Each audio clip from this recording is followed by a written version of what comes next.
আমার আল্লাহ বলে এই জমিনটা আমি পুরায়া তামা বানা দিব।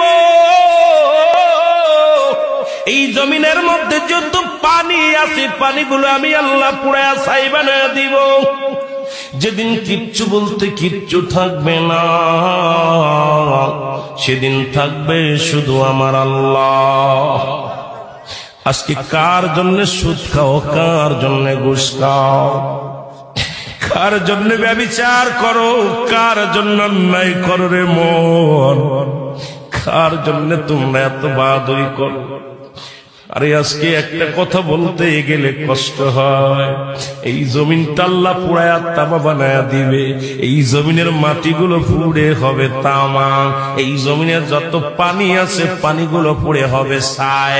এই দুনিয়ার মধ্যে কিচ্ছু যেদিন থাকবে না, ওই তুরস্কের কত বাহাদুর, কত টাকাওয়ালা মিনিটের মধ্যে 30 সেকেন্ডের ভূমিকম্পে পথের ফকির হয়ে গেছে, রাস্তার ভিখারি হয়ে গেছে।